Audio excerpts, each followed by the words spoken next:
दोस्तों यहाँ पर हम लोग एस्टैब्लिशमेंट ईयर को देखेंगे कि कौन सा कॉरपोरेशन कब एस्टैब्लिश हुआ है, उनका ईयर को याद रखने की कोशिश करेंगे।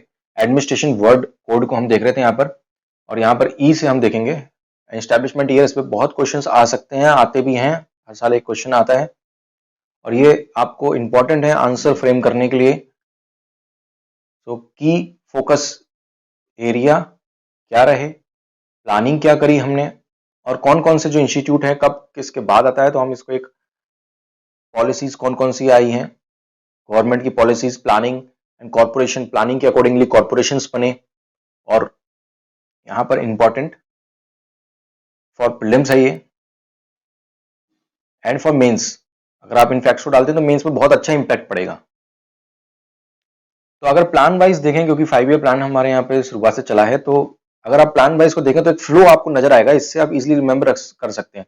तो प्रायोरिटी यहाँ पर जो थी वो गवर्नमेंट की क्या थी, उसी के अनुसार कॉर्पोरेट्स भी बनेंगी, कॉर्पोरेशंस भी बनेंगी। तो यहाँ पर एग्रीकल्चर फर्स्ट प्रायोरिटी थी after independence, and energy important priority थी। तो एग्रीकल्चर को अगर इंप्रूव करना था तो उस समय जो गवर्नमेंट को सबसे ज्यादा इन्वेस्ट करना था वो इरिगेशन में करना था। तो बाकी चीजों में भी करना था, लेकिन एक बहुत बड़ा प्रोजेक्ट चंबल प्रोजेक्ट यहां पर आता है चंबल नदी के लिए, गांधी सागर डैम मंदसौर 1953 1954 में ये इस टाइम पे बना। प्लस वाटर रिसोर्स डिपार्टमेंट भी इस समय बनता है 1950s में ही, 1956 में बनता है। तो ये यहां पर जब आप देखेंगे कि हमारा गवर्नमेंट का जो फोकस एरिया होता है की प्लानिंग एरिया होता है, उसी के अकॉर्डिंगली कॉर्पोरेशंस और प्रोजेक्ट्स भी डेवलप होते हैं। इलेक्ट्रिसिटी और एनर्जी शुरुआत से ही एक इंपॉर्टेंट थी, क्योंकि इलेक्ट्रिसिटी का यूज जो है वो एग्रीकल्चर को डेवलप करने के लिए भी था, ट्यूबवेल्स का यूज होता ही है, प्लस इंडस्ट्रीज के लिए भी इंपॉर्टेंट था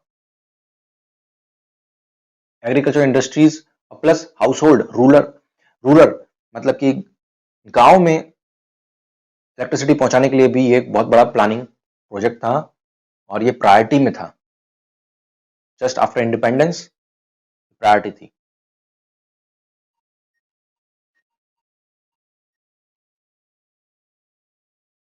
तो यहां पर हम देखेंगे माइनिंग, जब हम इंडस्ट्रीज एग्रीकल्चर के बाद जब हम इंडस्ट्रीज की तरफ जाएंगे तो हमें इलेक्ट्रिसिटी तो चाहिए इंडस्ट्रीज डेवलप करने के लिए।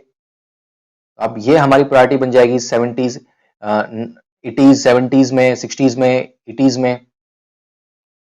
माइनिंग और इंडस्ट्रीज प्लस इलेक्ट्रिसिटी, जब तक इलेक्ट्रिसिटी नहीं डेवलप होती जब तक इंडस्ट्रीज कैसे डेवलप करते। तो एक इंडस्ट्रीज डेवलप करने के लिए आपको जैसे कि khadi, small scale industries, MSME,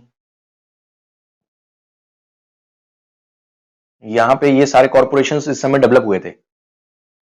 आजादी से लेकर 1980 तक ये कॉर्पोरेशन डेवलप हुए, डेवलपमेंट कॉर्पोरेशंस बनाए गए।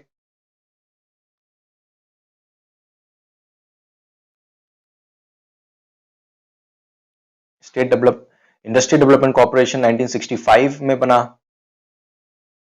और 1951 से लेकर 1981 तक ये डेवलपमेंट धीरे धीरे चलते रहे साथ में।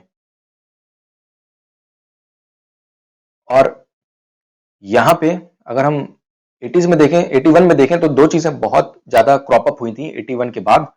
एनर्जी डेवलपमेंट मतलब कि जब हम इलेक्ट्रिसिटी बना रहे थे उसमें एफिशिएंसी की जरूरत थी। हम 40 वॉट का एक बल्ब यूज करते थे, आज हम फिर हमने सीएफएल यूज करी, आज हम एलईडी बल्ब यूज कर रहे हैं। तो हमने 40 वाट का जो एक बल्ब हुआ करता था एडिसन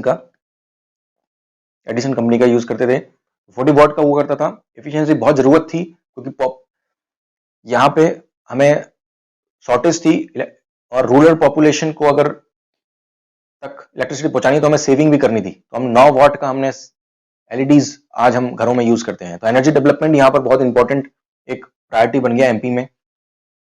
यहाँ पर पॉल्यूशन भी इसके बाद जब हमने इंडस्ट्रीज बहुत टाइम तक रन कर ली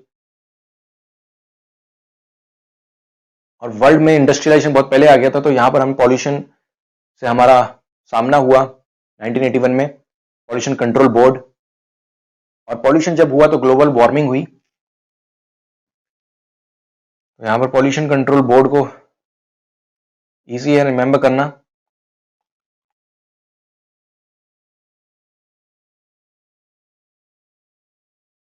तो 1981